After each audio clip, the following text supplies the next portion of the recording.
Hello everyone, welcome to the Whistling Hermit's One Card Spread series. Note that this video is divided into three parts. A short introduction, which we are doing right now. Part 1, which is a descriptive study of the card for the day. And Part 2, which is a reading from the Handbook of the Tarot of A.E. Waite from AGM Urania. If you want to navigate directly to any of the three parts mentioned, just click on their respective links at the timestamp provided in the description of this video. This video series is primarily intended for learning how to read the tarot. However, you can also use this as a card reading for the day. This is a timeless reading, so if you are watching this now, its message might be for you. In this series, we will be using the Giant Rider Waite Tarot deck. We will also be using the Handbook of the Tarot of A.E. Waite from AGM Urania. The first part of the video will be a descriptive study of a specific card in the tarot. We will describe what we see and the insights and feelings we gather from what we see. Now, the first part is characterized by spontaneity. We allow the cards to speak to us regardless of the generally accepted meaning of the card. By doing this, we hope to increase our intuitive capacity for reading the tarot cards. In the second part, we will be reading the description of the card taken from the booklet of the Tarot of A.E. Waite by AGM Urania. If you intend to use this as a timeless reading, you can randomly choose any card in the series that resonates with you. An alternative approach is to shuffle a Rider Waite Tarot deck and pick a card randomly. You can then choose the card in the video series that corresponds to the card you picked. Note that this series is a work in progress and it might take some time for the 78 cards to be completely read. So, without any further delay, let us proceed to the card for the day.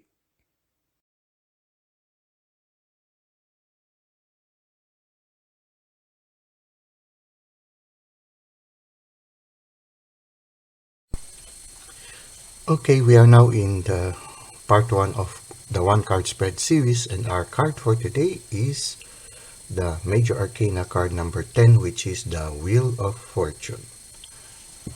To be honest with you, when I was just beginning to learn about the tarot, one of the cards that really scared me a lot is the Wheel of Fortune. When I look at it, it has so many symbols that it's kind of scary to read. It's like when you look at it on the negative side, you have a lot of possibilities of committing mistakes. But then again, when you look at it on the positive side, this is a card that speaks a lot. And I guess this is like a playground for the intuition. When you look at this card, there are so many symbols that your intuition, if you look at it in a positive way, you can play around with it. It's only when I started reviewing the card closely that I realized, wow, this is something where the intuition can really have a great time. The intuition can have a blast. No, okay. So let us look at it first. You see here, there are 4 symbols on the 4 corners of the card. And they look like the 4 writers of the New Testament. It's John, Matthew, Luke, and Mark, and they have specific symbols. There's the symbol of the angel, the symbol of the eagle, the symbol of the calf or the cow, and then the symbol of the lion. And all of them have books with them. So yeah, they are like the 4 evangelical writers of the New Testament. And also, when you look at it now, if you will try to extend your intuition a little bit more, you can put the 4 seasons of the year into it. Like, for example, the cow, which is usually related to farming. Is the best time for farming is springtime. The start of farming is springtime. And then the lion can symbolize summer. You can grow wild in summer.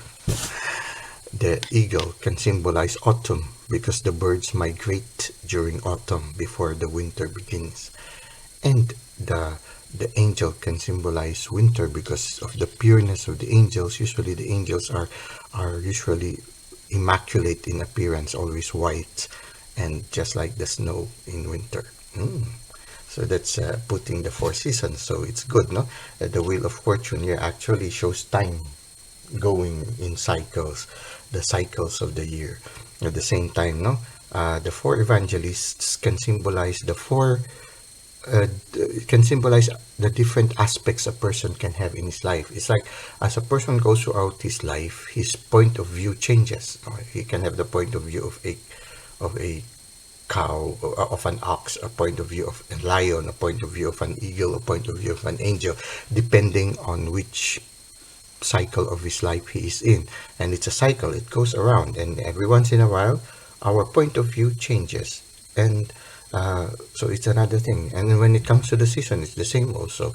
Life is just is a series of seasons. You come and go, come and go. And then also when you look at it, we can extend even more our intuition by looking at the elements of the four elements. Let's see if we can. The angel can symbolize air. The eagle can be transformed. When you look at it, for me, the first time I look at it, what I think is not of an eagle, but more of a phoenix, no? So when I look at it, if this is a phoenix, then it can symbolize fire, air, fire.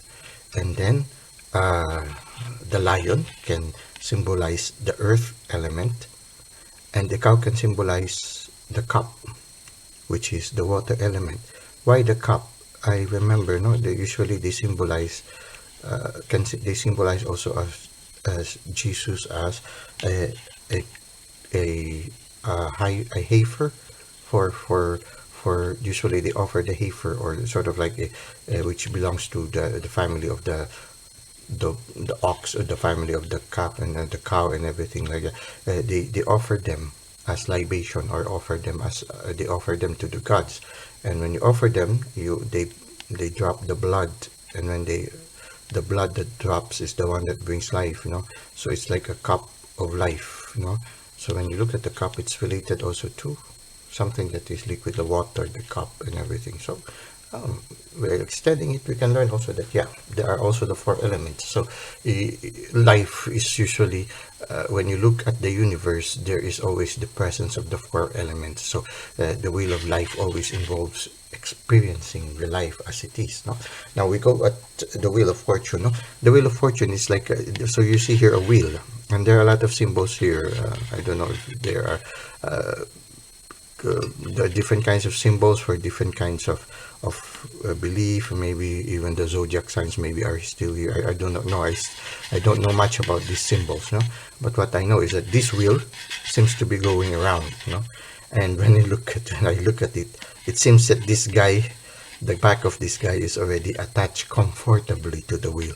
It's as if this creature is already used with riding the wheel as it goes up and goes down, and then goes up and goes down and goes up and goes down.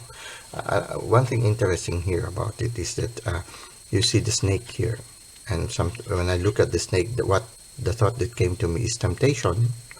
When I look at the appearance of this creature, which is red and everything, also it's like for me, immediately I think of low energies. When I look at the Sphinx, and then his blue color, and he's in the clouds and everything, I think of high form of energy. So when I look at this wheel of fortune, it's like that sometimes in your life you are in a very, very nice situation where everything is in high energy, and then you undergo a certain period where you will undergo a lot of temptations, a lot of trials, where you have to choose between the good and the evil, the high energy and the low energy. And then sometimes you fall and choose the low energy, and you suffer because the wheel crushes you underneath it, like this guy. But somehow this guy seems to have already adapted to it. It's like he's relaxed. He allows the wheel to run over him, knowing that when the wheel runs over him, he will be more attached to the wheel, and when the wheel goes up, he will slowly go up with the wheel, and then he will start to feel good again. So he's starting to feel good again. And when you look at it, it's like the cycle of life. You go around. No? There are days when you are already in good condition. There are days when you undergo a lot of temptation. There are days where you will be in low energy and your situation is not good. You will be in a situation where there are a lot of low energies, but you just learn to go with the flow. You go with the will of life, and sooner or later you will start to feel better. The beautiful thing about it is when I look at this journey of this creature going up and down of the wheel of fortune, he doesn't remain as it is. I believe maybe if what my imagination is looking at right now is that this creature might have looked more terrible before this picture. And I think after this picture, the succeeding rotations that he will have, he will look better and better and better. You know why? It's because I think in all these four corners, there are books. It means that every experience, for me, the message is that every experiences in life will teach you something. You can learn something from it if you are willing to read from the situation. You read from the situation like a book. Every moment of the wheel of fortune, there is a lesson we can learn. And if we are just attentive enough to study, like these guys, they are really attentively studying, no? They are really attentively studying. And if you are attentively studying to what life is teaching you, then your life will slowly get better and better and better. And sooner or later, this one will shy away. Your attention will no longer be in the temptations, but you will be aware of the presence of the divine, which is actually, when you see at the wheel of fortune, it's in the midst of the sky, and the sky usually symbolizes the presence of the divine. So you are in the midst of the divine. When you are constantly going about it, learning from it, and there are clouds everywhere, even below the wheels there are clouds, and below the wheel there are wings. There are wings for us to soar, for the spirit to soar.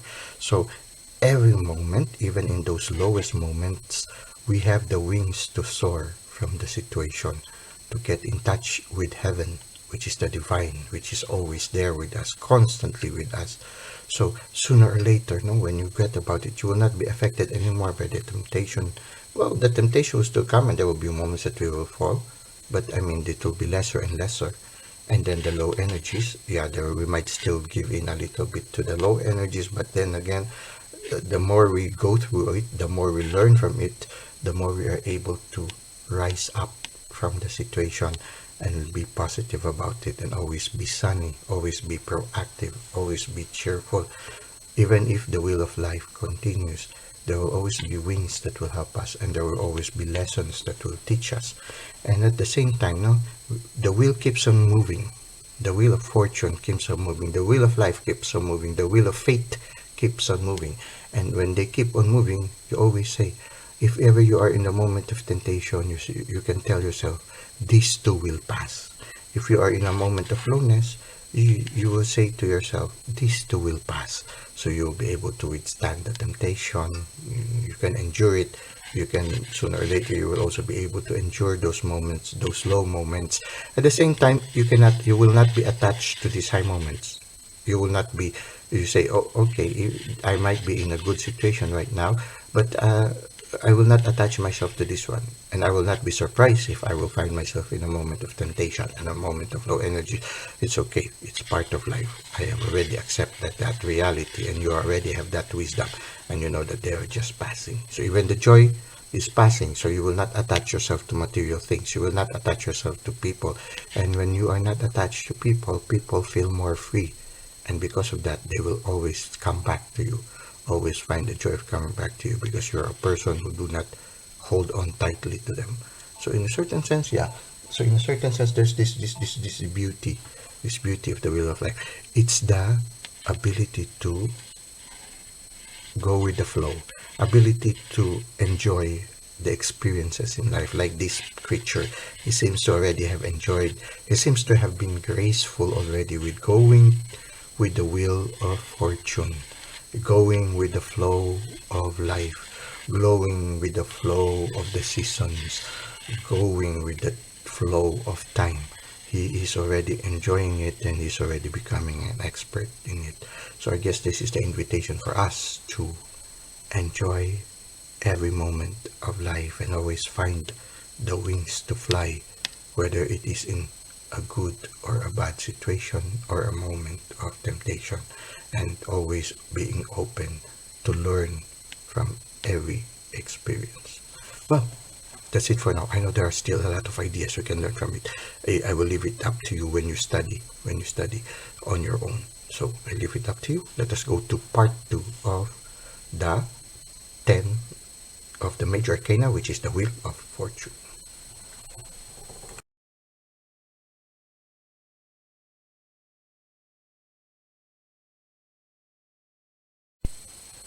Okay, we are now in part 2 of the one card spread series, and our card for today is number 10 in the Major Arcana, which is the Wheel of Fortune.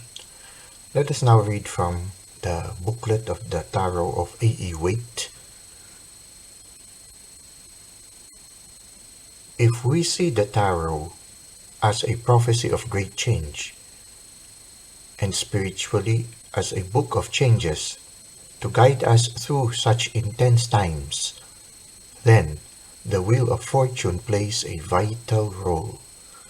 Halfway through the Major Arcana, the wheel gives us a vision of everything in flux, of fate turning the wheel, whether we want it or not, as if to remind us how mysterious life can be.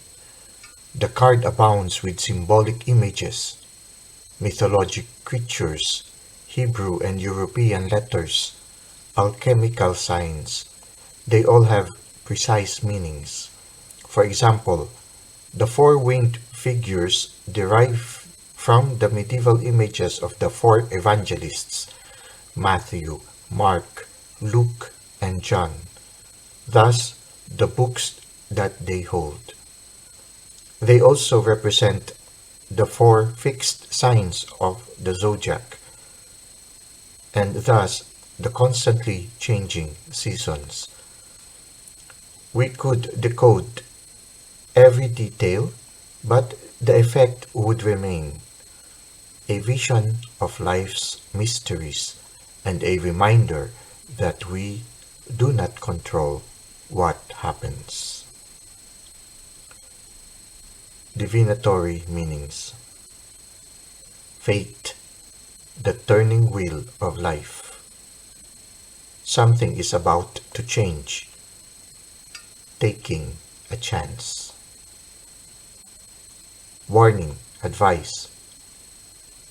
Delays when we expect something to change. Confusion.